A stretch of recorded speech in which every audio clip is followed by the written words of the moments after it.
अध्याय 115। क्या तुम मुझे स्वीकार कर सकते हो? जैसे जैसे उसकी आत्मिक शक्ति धीरे धीरे शांत होती गई, चूबाई की आत्मिक शक्ति का पद अंततः इस समय 61 पर पहुंच गया। अपनी शक्ति के साथ सहज अनुकूलन के बाद चूबाई अभी दरवाजे से बाहर निकला ही था कि उसकी टक्कर किसी ऐसे व्यक्ति से हो गई जो उसकी ओर आ रहा था। चूबाई का दरवाज़ा बंद नहीं था, बल्कि आधा खुला था। इसलिए वो व्यक्ति दस्तक देने के बजाय सीधे अंदर जाना चाहता था। चूबाई को लगा जैसे उसके होंठ किसी मुलायम चीज को छू गए हों और उसका शरीर तुरंत अकड़ गया। उसकी निगाहें कुछ स्तब्ध उसके सामने खड़ी सुनहरे बालों वाली देवी पर टिक गई। चूबाई, तुम! क्यान रेंगस्यू क्रोधित और शर्मिंदा थी। उसका कद पहले से ही लंबा था और ऊंची एड़ी के जूतों के साथ उसकी सामान्य ऊंचाई एक सामान्य पुरुष से ज्यादा अलग नहीं थी। इसलिए जब दोनों टकराए तो उनके होंठ भी मिल गए। उफ, ये मेरी गलती नहीं है। चूबाई ने अपने होंठ चाटे और मन ही मन कहा, बहुत अच्छा स्वाद है। तुम गुंडे हो। क्यान रिंगस्यू शर्मीली और नाराज दोनों थी। किसे पता था कि वो कमरे में घुसते ही इस आदमी से टकरा जाएगी। उसने ही दरवाज़ा नहीं खटखटाया था, इसलिए अब वो एक ऐसी शिकायत बन गई थी जिसे वो बयान नहीं कर सकती थी। आह, तुम्हें मेरी क्या ज़रूरत है? चूबाई ने पूछा। मैं दादाजी के साथ साधना करने के लिए हॉल ऑफ रेवरेंस जाने और जल्द से जल्द एक उपाधि प्राप्त डुलुओ बनने की योजना बना रही हूँ। क्यान रेंगस्यू ने अपनी योजना बताई। चूबाई ने सोच विचार कर सिर हिलाया। ये तो ठीक है, लेकिन शायद तुम ईश्वर के क्षेत्र का उपयोग करके जूकिंग और अन्य लोगों के साथ साधना कर सकती हो। तुम्हारी अंतर्निहित शक्ति पहले से ही बहुत प्रबल है और ईश्वर के क्षेत्र की मदद से मुझे लगता है कि तुम्हें आत्मा डुलुओ और फिर उपाधि प्राप्त डुलुओ तक पहुंचने में ज्यादा समय नहीं लगेगा। क्यान रेंगस्यू दंग रह गई। बेशक वो ईश्वर के क्षेत्र के बारे में जानती थी। चूबाई ने ना सिर्फ अपनी डायरी में इसका जिक्र किया था, बल्कि बीबी डोंग भी पिछले कुछ दिनों में बार बार उसके सामने इस बारे में बात कर रही थी। आखिरकार हू लियाना और दूसरे लोग ईश्वर के क्षेत्र की मदद से अपनी साधना में तेजी से प्रगति कर रहे थे। मैंने माँ से सुना है कि तुम निर्मल आकाश संप्रदाय के खिलाफ कोई कदम उठाने की योजना बना रही हो। क्यान रेंगस्यू ने कहा, निर्मल आकाश संप्रदाय साफ तौर पर हमारे आगे झुक नहीं सकता। चूंकि ऐसा है तो बेहतर है कि उन्हें नष्ट कर दिया जाए। चूबाई ने सिर हिलाया। उसके पास वाकई यही योजना थी और वो उस पर अमल करने की तैयारी कर रहा था। भले ही निर्मल आकाश संप्रदाय शक्तिशाली था, तांग श्याओ के साथ उनके पास सिर्फ 6 उपाधिधारी डुलुओ थे। शायद उन्हें हल करने के लिए कुछ कीमत चुकानी पड़ेगी, लेकिन चूबाई के विचार में ये सभी कीमतें चुकानी ही होंगी। ठीक है, इस बार मैं तुम्हें ढूंढने इसलिए आई हूँ क्योंकि दादाजी तुम्हें अकेले देखना चाहते हैं। क्यान रेंगस्यू ने अपना उद्देश्य बताया। चूबाई हैरान रह गया। पिछली बार उसे काले राक्षसी दुष्ट बाघ को मारने में मदद करने के लिए क्यान बाओलियों का शुक्रिया अदा करने का मौका नहीं मिला था। अब उसे देखकर अच्छा लग रहा था। अजीब बात है, बीबी टोंग ने आपत्ति नहीं की। चूबाई को थोड़ी जिज्ञासा हुई। पिछली बार जब क्यान दाओलियो ने उसे एक आत्मिक जानवर का शिकार करने में मदद की पेशकश की थी, तो बीबी डोंग क्यान दाओलियो से बहुत सावधान था। इस बार कोई प्रतिक्रिया क्यों नहीं हुई? माँ को पहले से ही पता है। दादाजी पहले उसके पास गए और उसे अपना विचार बताया। माँ तुरंत मान गई क्योंकि उन्होंने कहा कि हम परिवार हैं। क्यान रेंगस्यू आगे आगे चलते हुए, रास्ता दिखाते हुए, अभी अभी जो हुआ था उसे याद दिलाते हुए चल पड़ा। ओह, ठीक है। चूबाई एक आंगन से गुजरा और रुक गया। क्या थोड़ी देर मेरा इंतजार करना ठीक रहेगा? चूबाई थोड़ा मुस्कुराया। आगे बढ़ो। क्यान रेंगस्यू ने उदासीनता से कंधे उचकाए। फिर पास में एक मंडप ढूंढा और चुपचाप बैठ गई। चूबाई आंगन में गई और उसने जूकिंग को व्यस्त देखा। चूंकि जूकिंग की माँ हमेशा वहीं रहती थी, इसलिए जूकिंग स्वाभाविक रूप से उनकी देखभाल के लिए वहीं रुक गई। हालांकि चूबाई ने जूकिंग से कहा था कि स्पिरिट हॉल उनकी माँ की देखभाल के लिए किसी का इंतजाम कर सकता है ताकि वो मन की शांति से साधना कर सकें। फिर भी जूकिंग ने मना कर दिया। उसे अपनी माँ की देखभाल के लिए दूसरों पर भरोसा नहीं था। जूकिंग! चूबाई ने जूकिंग को पुकारा। जिसने चूबाई के आने पर ध्यान दिया, उसके चेहरे पर मुस्कान आ गई और उसने पूछा, तुम अचानक यहाँ क्यों आ गए? तुमसे और अपनी सास से मिलने? क्या मुझे पहले से अपॉइंटमेंट लेना होगा? चूबाई उसे चिढ़ाते हुए खिलखिलाकर हंस पड़ी। हमेशा इतनी अनुचित। जूकिंग ने चूबाई को असहाय नजरों से देखा। तभी घर के अंदर से उसकी माँ की आवाज़ गूंजी, जूकिंग, क्या चूबाई यहाँ है? चूबाई और जूकिंग ने दरवाज़ा खोला और अंदर चले गए।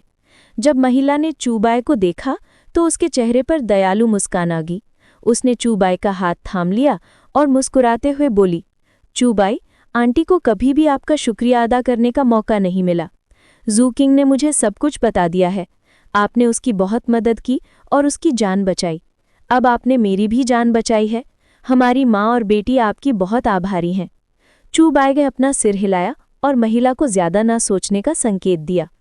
आंटी, बस निश्चिंत रहें और यहीं रहें। यहाँ आपको कोई नुकसान नहीं पहुँचा सकता। अगर आप सचमुच मुझे धन्यवाद देना चाहती हैं तो थोड़ा कम दहेज लेंगी?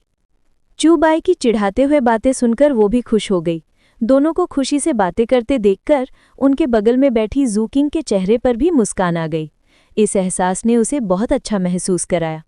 जूकिंग और अपनी माँ को अलविदा कहने के बाद चूबाई को आखिरकार क्यान रेंक्स्यू मिल गई। जब क्यान रेंक्स्यू ने चूबाई को देखा तो वो आंखें घुमाए बिना नहीं रह सकी। कोई भी सोचेगा कि तुम वहाँ शादी कर रही हो। तुम्हारा लहजा इतना आक्रामक क्यों है? क्या तुम्हें जलन हो रही है? तुमने अभी अभी अपने दोस्त को चूमा है और तुम्हें मुझसे प्यार हो गया है? चूबाई ने आश्चर्य का नाटक करते हुए कहा। और हालांकि क्यान रेंक्स्यू जानती थी कि चूबाई जानबूझकर ऐसा कह रहा है, फिर भी वो इतनी नाराज थी कि उसके दांत दुख रहे थे। फिर भी वो उसे हरा नहीं सकती थी। अगर मैं कहूँ कि मैं तुमसे प्यार करती हूँ तो क्या तुम मुझे स्वीकार करोगे?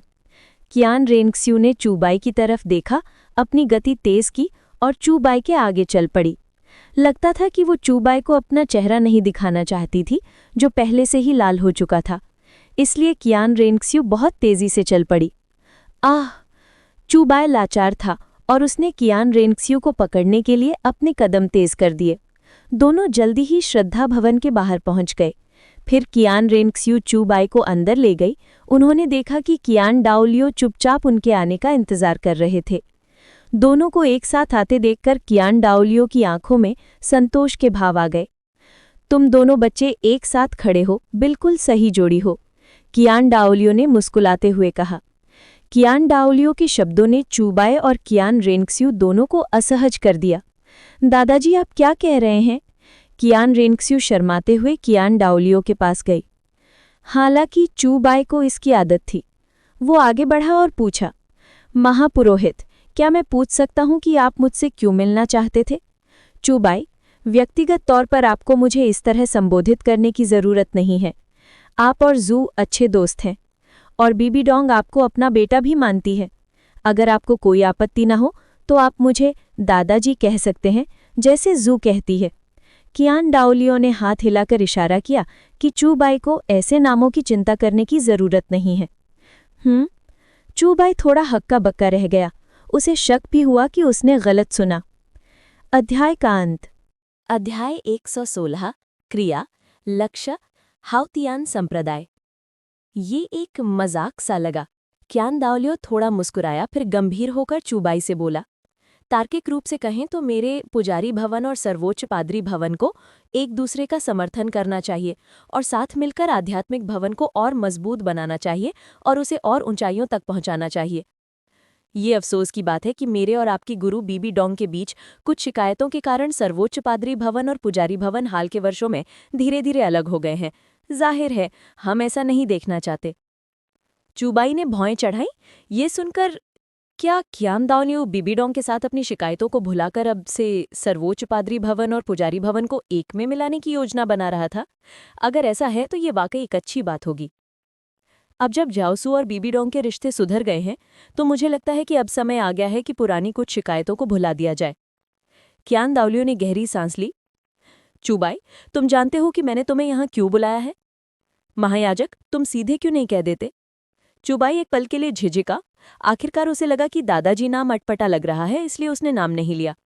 क्यान डाओलियो को कोई आपत्ति नहीं हुई और उसने धीरे से कहा, मेरा जीवन मुझे लगता है अपनी सीमा तक पहुंच गया है, लेकिन झाओसू अलग है। उसके पास अभी भी अनंत संभावनाएं हैं। मुझे आशा है कि तुम उसकी और मदद कर सकोगे। ये सुनकर क्यान रेंशु का दिल धड़क उठा और उसने जल्दी से क्यान दाओलियू से कहा, दादाजी आप क्या कह रहे हैं? आपका शरीर अभी भी बहुत स्वस्थ है, ऐसे निराशाजनक शब्द न कहें। वास्तव में वो जानती थी, क्यान दाओलियू शायद ये कहना चाह रहा था कि वो अंततः क्यान रेंशु के लिए देवदत्त दर्जा प्राप्त करने के लिए अपना बलिदान दे देगा। चुबाई स्तब्ध रह गया, फिर अचानक बोला, शायद कुछ चीजें बदली जा सकती हैं। अगर हम इस मामले का कोई हल नहीं निकाल सकते तो फिर सीधे उस व्यक्ति को ही क्यों न खत्म कर दिया जाए। चुबाई के शब्दों का अर्थ बिल्कुल स्पष्ट था। अगर वो देवदत्त देवता की विरासत को नष्ट नहीं कर सकता तो फिर सीधे देवदत्त देवता को ही क्यों न नष्ट कर दे। अब से सारे नियम वही तय करेगा। ये इतना आसान नहीं है। देवदत्त कुल का गौरव नष्ट नहीं हो सकता। मुझे आशा है कि तुम झाओसू का अच्छी तरह से ध्यान रख पाओगे। मैं देख रहा हूं कि ये बच्चा भी तुम्हें बहुत पसंद करता है। क्यान रेंशु जवाब भी देने वाली थी कि क्यान दाओलियू ने उसे बीच में ही रोक दिया। ये बूढ़ा जानता है कि तुम्हारा पहले से ही एक साथी है, लेकिन इस दोलुआ महाद्वीप में जब तक किसी के पास पर्याप्त ताकत है, 3 पत्नियां और 4 रखेले होना ऐसी बात है जिसके बारे में कोई ज्यादा कुछ नहीं कहेगा। ये बूढ़ा बस यही उम्मीद करता है कि तुम ज़्याओसू के साथ ईमानदारी से पेश आओगी। ये शब्द बोलते ही चुबाई और क्यान रेंशु के सिर शर्म से झंझना गए। क्यान रेंशु के गाल जल रहे थे और वो चुबाई की तरफ देखने का हिम्मत नहीं जुटा पा रही थी, जबकि चुबाई के चेहरे पर एक व्यंग्यात्मक मुस्कान थी। वो अभी क्यान रेंशु के साथ भी नहीं था और क्यान दाओलियू पहले से ही 3 पत्नियां और 4 रखेलों की बात कर रहा था। ये मजाक नहीं था। देवदत्त कुल, क्या उन्हें दुनिया से सारे पाप नहीं मिटाने चाहिए? लेकिन दुनिया में पापों को पनपने देना पाप कैसे नहीं? चुबाई ने धीरे से कहा और क्यान दाओलियो चुप हो गया। लगता है क्यान दाओलियो ने बीबी डोंग से अकेले में बात की होगी, लेकिन अपनी शिकायतें भूल जाने का उनका फैसला वाकई कुछ अप्रत्याशित था। मुझे लगता है क्यान रेंशु ने इसमें अहम भूमिका निभाई होगी। चुबाई पुजारी भवन से बाहर निकला और चलते हुए हाल की घटनाओं को याद करने लगा। लेकिन ये भी समझ में आता था, आखिरकार क्यान रेंशु और बीबी डोंग पहले से ही सुलह कर चुके थे, इसलिए क्यान दाओलियू के पास बीबी डोंग के साथ अपनी शिकायतों को नजरअंदाज करने का कोई कारण नहीं था। उसकी राय में वो अंततः खुद को बलिदान कर देगा। तब तक बीबी डोंग क्यान रेंशु की एकमात्र रिश्तेदार होगी और देवदत्त कुल का अस्तित्व कतई नष्ट नहीं होना चाहिए। वरना मैं कहूंगा कि ये तथाकथित दिव्यता एक पंथ है जो लोगों को स्वेच्छा से बलिदान देने के लिए बरहलाता है। चुबाई ने कंधे उचकाए और अस्थायी रूप से इन बातों के बारे में सोचना बंद कर दिया। अब उसके पास करने के लिए और भी महत्वपूर्ण काम थे। क्लियर स्काई संप्रदाय, अब इससे निपटने का समय आ गया है। चुबाई, क्या तुम्हें पूरा भरोसा है? बीबी डोंग मुख्य हॉल में बैठी चुबाई की बातें सुन रही थी और अंततः मान गई। हालांकि क्लियर स्काई संप्रदाय में आखिरकार 6 उपाधि प्राप्त डुलोरो थे, इसलिए इसे सुलझाना स्वाभाविक रूप से थोड़ा मुश्किल होगा। क्लियर स्काई संप्रदाय हमारा दोस्त नहीं बनेगा और आगे चलकर हमसे बदला लेने में तांगसान की मददगार भी बनेगा। चूंकि यही हाल है तो बेहतर है कि उनसे पहले ही निपट लिया जाए। चुबाई ने शांत भाव से कहा, जब तक क्लियर स्काई संप्रदाय से निपटा जाता है तांगसान की कोई मदद नहीं बचेगी। उस समय अकेले उसके साथ वो क्या लहरें पैदा कर सकता है। अच्छा, तो उस स्थिति में मैं महायाजक से इस बारे में बात करूंगी, वो आपकी सहायता के लिए पर्याप्त सेना भेजूंगी। बीबी डोंग ने सिर हिला दिया। वो स्वाभाविक रूप से चुबाई के अनुरोध पर सहमत हो गए। और तो और, अब क्लियर स्काई संप्रदाय को खत्म करने का समय आ गया था। ये चुबाई में अपने पीछे खड़े 4 लोगों को कुछ आश्चर्य से देखा, क्योंकि योगुआन, गुइमे, शाही मछली डुलोरो और सरपलांस डुलोरो के तीनों के अलावा मानव वशीकरण डुलोरो और 1000 जुन डुलोरो भी थे। ऐसा लग रहा था कि ये भी बीबी डोंग और क्यान दाओलियू के बीच हुई बातचीत का नतीजा था। युगवान और गुइमे के पास 2 चरम स्थैतिक क्षेत्र थे, जबकि मानव वशीकरण डुलोरो और 1000 जुन डुलोरो जुड़वा भाई थे, जिनकी संयुक्त युद्ध शक्ति अत्यंत दुर्जय थी। और शाही मछली डुलोरो और सरपलांस डुलोरो पुराने दोस्त थे, जो पहले तैंडू साम्राज्य में क्यान रेंशु के साथ थे। 6 उपाधि प्राप्त डुलोरो को एक साथ भेजकर यह दर्शाया गया कि बीबी डोंग को भी क्लियर स्काई संप्रदाय का सामना करने के लिए पर्याप्त सेना के साथ पूरी तरह तैयार रहना होगा, वरना अप्रत्याशित रूप से झटका लगना आसान होगा। संत, हम कब प्रस्थान करेंगे? युगवान ने पूछा। हम अब चलते हैं, चुबाई ने कहा और फिर समूह चल पड़ा। उन्होंने कोई अन्य कर्मी नहीं भेजा, केवल 6 उपाधि प्राप्त डुलोरो और चुबाई थे। हालांकि क्लियर स्काई संप्रदाय शक्तिशाली था, लेकिन उसकी असली युद्ध शक्ति केवल उन 6 उपाधि प्राप्त डुलोरों की थी। आत्मा डुलोरो और आत्मा संत स्तर के शक्तिशाली लोग भी हो सकते थे, लेकिन जब उपाधि प्राप्त डुलोरो से निपट लिया जाए तो वे अन्य कोई उपद्रव नहीं कर पाएंगे। संत, हमने महायाजक से सुना है कि क्लियर स्काई संप्रदाय का तांगचेन महायाजक से भी ज्यादा शक्तिशाली है। अगर वो अचानक प्रकट हो गया तो क्या होगा? मानव वशीकरण डुलोरो ने पूछा। इस बारे में चिंता करने की कोई जरूरत नहीं है। हालांकि तांगचेन मरा नहीं है, वो लगभग मर चुका है, इसलिए चिंता करने की कोई जरूरत नहीं है। चुबाई ने अपना सिर हिलाया, दूसरों को चिंता ना करने का संकेत दिया। तांगचेन जो पहले से ही वधकारी बन चुका था, वधनगर को यूं ही नहीं छोड़ेगा। अगर वो होश में आ भी गया तो भी वो ज्यादा दिन नहीं जी पाएगा, इसलिए चिंता करने की कोई जरूरत नहीं है। हमें बस इसे जल्दी से खत्म करना है, चुबाई ने सबसे कहा। उसे क्लियर स्काई संप्रदाय से निपटने के लिए इस लाइनअप पर पूरा भरोसा था, यहां तक कि इस समय उसके पास साधारण उपाधि प्राप्त डुलोरो को मारने की ताकत थी। क्लियर स्काई संप्रदाय बस आगे ही है। चुबाई और उनके 6 लोग क्लियर स्काई संप्रदाय से बहुत दूर नहीं उतरे और उनके शरीर में आत्मिक शक्ति उमड़ने लगी, किसी भी क्षण आक्रमण करने के लिए तैयार। शक्तिशाली लोग आ रहे हैं। लगता है क्लियर स्काई संप्रदाय के स्काउट्स को पहले ही हमारे आने का पता चल गया है, शाही मछली डुलोरो ने धीमी आवाज में कहा। कोई बात नहीं, चलो पहले उन्हें एक स्वागत उपहार देते हैं। अध्याय 117 प्रतिशोध की याद। एक मिलन उपहार? ये आसान है, चलो दोनों। दानव वशीकरण डुलुओ और 1000 जून डुलुओं ने एक दूसरे को देखा और उनके हाथों से एक तेज रोशनी फूट पड़ी। उनके भीतर की शक्तिशाली आत्मिक शक्ति मुक्त हो गई, जो उनके सामने स्थित निर्मल आकाश संप्रदाय पर प्रहार करने के लिए तैयार थी। धमाका! उनके संयुक्त आक्रमण से 2 अलग अलग ऊर्जा उतार चढ़ावों ने तुरंत आकाश को भर दिया और इस क्षण दोनों ऊर्जाएं संलयन की ओर प्रवृत्त हुई, फिर आकाश से उतरी 2 स्वर्ग को हिला देने वाली कुंडलित ड्रैगन छड़ों में परिवर्तित हो गईं। आत्मा हॉल, तुम्हारी हिम्मत कैसे हुई? एक जोरदार चीख सुनाई दी, जिसके बाद कई आकृतियां बाहर की ओर दौड़ी, जिनमें से दूसरे एल्डर ने आक्रमण का नेतृत्व किया। एल्डरों के हाथों में निर्मल आकाश हथौड़े उड़ गए और उनकी मार्शल आत्मा का सच्चा शरीर हवा में संघनित हो गया। विशाल निर्मल आकाश हथौड़े सीधे आकाश में कुंडलित ड्रैगन छड़ों से टकराए। एक जोरदार धमाके के साथ आकाश में एक जबरदस्त विस्फोट हुआ। दानव वशीकरण डुलुओं और 1000 जून डुलुओं का संयुक्त आक्रमण वाकई भयानक था। हालांकि क्लियर स्काई हैमर का टूल स्पिरिट पर एक निरोधक प्रभाव था, फिर भी ये कुछ समय के लिए थोड़ा दबा हुआ था। अब मेरी बारी है। सामने खड़े दूसरे एल्डर ने चूबाई को आगे बढ़ते देखा और तुरंत एक बुरा पूर्वाभास हुआ, लेकिन अब बचने के लिए बहुत देर हो चुकी थी। चूबाई ने पंगु हथौड़ी पकड़ी, जिससे अत्यंत अशांत अराजकता आभा उत्पन्न हुई। अनंत प्रवाहित प्रकाश लिए पंगु हथौड़ी एक क्षण भंगुर इंद्रधनुष की तरह एक अजेय गति के साथ आकाश में ऊपर उठी और क्लियर स्काई हैमर से टकरा गई। कई एल्डर तुरंत घायल हो गए, सभी ने मुंह भर खून थूका और पीछे हट गए। क्या स्पिरिट हॉल सचमुच मेरे क्लियर स्काई सख्त को पूरी तरह से नष्ट कर देगा? इसी समय तांग शियाओ आ गया। उसकी आत्मिक शक्ति अब 96 स्तर पर पहुंच गई थी, जिससे वो क्लियर स्काई संप्रदाय में सबसे शक्तिशाली बन गया था। संप्रदाय गुरु तांग शियाओ, क्या आप भूल गए हैं कि पिछली बार आपने स्वर्गडू साम्राज्य में मुझ पर कब आक्रमण किया था? मैं बहुत प्रतिशोध वाला व्यक्ति हूँ, आपको ये पता होना चाहिए।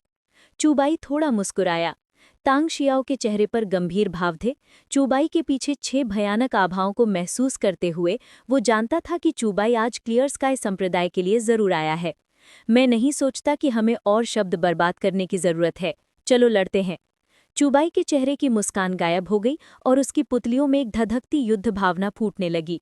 उसके शरीर से एक अदृश्य कंपन निकला और उसके पैरों के नीचे 1 लाख वर्ष पुराना आत्मिक वलय भी उठ गया। बंजर क्षेत्र, अराजकता क्षेत्र, दोनों विशाल क्षेत्र एक साथ फूट पड़े, लगभग चारों दिशाओं को ढकते हुए पूरे युद्ध क्षेत्र को अपनी चपेट में ले लिया। स्पिरिट हॉल, तुम बहुत आगे जा रहे हो। सिर्फ इन लोगों के साथ मेरे क्लियर स्काई सख्त पर आक्रमण करने की तुम्हारी हिम्मत कैसे हुई? भाड़ में जाओ। गुस्सेल 7वें एल्डर ने अपनी चाल चली। उसके हाथ में क्लियर स्काई हैमर तेज रोशनी से चमक उठा। उसने अपनी टूल सोल ट्रू बॉडी को हवा में बुलाया और उसे सबकी ओर पटक दिया। हे क्लियर स्काई हैमर! दानव वशीकरण डुलुओं ने ठंडी हंसी उड़ाई और हमले का सामना किया। युद्ध शुरू हो गया। ये स्पष्ट था कि दोनों पक्षों के बीच सुलह की कोई संभावना नहीं थी, अब केवल युद्ध था। 1000 जून डुलुओं ने भी अपनी चाल चली। क्लियर स्काई संप्रदाय के एक एल्डर से भिड़ गए।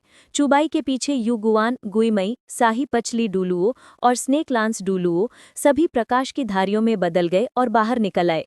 और इसी क्षण कई और आकृतियां प्रकट हुईं। वो क्लियर स्काई संप्रदाय के लोग थे और उनमें से प्रत्येक में एक आत्मा डोलुओं की शक्ति थी। इस क्लियर स्काई संप्रदाय में सचमुच कई शक्तिशाली व्यक्ति हैं। चूबाई थोड़ा मुस्कुराया क्योंकि अचानक प्रकट हुए 6 आत्मा डोलुओं स्पष्ट रूप से उसी की ओर आ रहे थे। 6 आत्मा डोलुओं, क्या तुम मुझे शायद कुछ ज्यादा ही नीचा दिखा रहे हो? चूबाई ने पंगु हथौड़ी पकड़ी। इस बार वो अपने प्रतिद्वंदियों के साथ खिलवाड़ नहीं कर रहा था। पंगु हथौड़ी से अराजकता प्रकाश फूट पड़ा और पूरे युद्ध क्षेत्र को घेरने वाले अराजकता क्षेत्र ने भी इसी क्षण अपनी अंतर्निहित शक्ति प्रकट की। संत के क्षेत्र में वास्तव में इतनी शक्ति है कि ये हमारी युद्ध शक्ति को भी बढ़ा सकता है। दानव वशीकरण डोलुओं आश्चर्य से चिल्लाया। इसी क्षण उसने पाया कि अराजकता आभा वास्तव में उसके कुंडलित ड्रैगन छड़ पर फैल गई थी। निस्संदेह इससे उसकी शक्ति और भी बढ़ गई। चूबाई के लिए भी ये पहला अवसर था जब उसने केओस डोमेन को सक्रिय किया था और उसने ये उम्मीद नहीं की थी कि केओस डोमेन समूह को मंत्रमुग्ध कर सकता है। तालमेल में काम करने वाली अराजकता आभा ने निस्संदेह समग्र युद्ध क्षमता को बढ़ाया। बच्चे, तुम तो बस एक सोल एम्परर हो, क्या ये थोड़ा अधिक अहंकारी नहीं है? एक स्पिरिट डोलुओं ने एक क्लियर स्काई हैमर पकड़े चूबाई पर हमला किया। Clear sky hammer, Overlord strike. इस समय 6 स्पिरिट डोलुओं ने एक साथ ओवरलॉर्ड स्ट्राइक को सक्रिय कर दिया। तुरंत क्लियर स्काई हैमर ने उनके शरीर के भीतर की आत्मिक शक्ति को संकुचित कर दिया और वो सब उसी क्षण विस्फोटित हो गए। धमाका। आसमान में जो तांगशियाओं पहले से ही 1000 जून डोलुओं से लड़ रहा था, वो फुसफुसाया, उस बच्चे से सीधे मत टकराओ, बस उसे रोकना है। तांगशियाओ चूबाई के आतंक को जानता था। एक स्पिरिट डोलुओ शायद उसका प्रतिद्वंदी नहीं होता, इसलिए वो बस युद्ध क्षेत्र से जल्दी से निकलकर चूबाई को एक ही वार में मार डालने का मौका ढूंढ सकता था। चूंकि उनका चेहरा पहले ही फट चुका था, इसलिए चाहे गिरना ही क्यों न पड़े, वो ये सुनिश्चित करेगा कि आत्मा हॉल का ये सबसे चमकदार नया सितारा यहीं गिर जाए। एक स्पिरिट एम्बरर का सामना कर रहे 6 स्पिरिट डोलुओं ना तो गंभीर थे, जाहिर है उनमें से किसी ने भी उस दिन के युद्ध को नहीं देखा था जहां चूबाई ने तांघाओ को आसानी से हरा दिया था। 6 उतरते हुए क्लियर स्काई हैमर का सामना करते हुए चूबाई के हाथ में पंगु हथौड़ी उछली, तेज रोशनी बिखेरते हुए क्लियर स्काई हैमर से टकरा गई। क्रैक। अचानक एक तेज चटकने की आवाज आई। सभी दंग रह गए क्योंकि नीचे जमीन पर क्लियर स्काई हैमर के टुकड़े पड़े थे। एक व्यक्ति का क्लियर स्काई हैमर सीधे चकनाचूर हो गया और पंगु हथौड़ी सीधे उसकी छाती पर लगी। तुरंत केओस ऑरा ने उसके शरीर को जंग लगा दिया और उसकी पूरी छाती फट गई। एक स्पिरिट डोलुओं की टक्कर से ही मौत हो गई। पहला स्पिरिट कौशल, एज़्योर डोम स्लैश। चूबाई फुसफुसाया, उछलकर तंगु हथौड़ी को पीछे से पकड़ लिया। उसने अपने चारों ओर केओस ऑरा की लहरें छोड़ दी जो चूबाई के शरीर को ढक लिया। मानो इस प्रहार के आतंक को भांपते हुए नीचे बचे हुए पांचों ने आखिरकार प्रतिक्रिया की और चारों दिशाओं में तितर-बितर हो गए। धमाका। पंगु हथौड़ी तेजी से आगे बढ़ी और एक बार फिर एक व्यक्ति को कुचल दिया। स्पष्ट है कि वो व्यक्ति अपने गुरूर से क्लियर स्काई हैमर से पंगु हथौड़ी को रोकना चाहता था। इस बात से अनजान कि क्लियर स्काई हैमर, जिसे वो दुनिया का नंबर 1 टूल स्पिरिट कहते थे, पंगु हथौड़ी के सामने रखे प्लास्टिक के खिलौने के बराबर भी नहीं था। कितना उबाऊ। चूबाई ने अपने लाल पक्षी के समान पंख फैला दिए और उसकी आकृति तुरंत चमक उठी, बहुत तेजी से चलते हुए एक प्रतिबिंब में बदल गई, जो एक स्पिरिट डोलुओं के सामने प्रकट हुई। मैं एक स्पिरिट डोलुओं, तो मुझे नहीं मार सकते। स्पिरिट डोलुओं ने तुरंत प्रतिक्रिया दी कि क्लियर स्काई हैमर पंगु हथौड़ी से चकनाचूर हो जाएगा। उसने बस क्लियर स्काई हैमर को छोड़ दिया, अपनी सारी आत्मिक शक्ति अपनी बाजू पर इकट्ठा की, फिर एक मुक्का मारा जिससे हवा हिल गई। चूबाई ने अपने होंठ सिकोड़े और अपना एक मुक्का मारा। सारा केओस ऑरा संघनित हो गया, मानो तैरते ड्रैगन की धारियां फूट पड़ी हों। क्रैक। उस व्यक्ति के चीखने के साथ ही उसकी आत्मिक शक्ति भी अराजकता आभा के द्वारा सीधे नष्ट हो गई, फिर नष्ट हो गई और यहाँ तक कि उसका एक बाजू भी प्रभाव से चकनाचूर हो गया। अध्याय का अंत।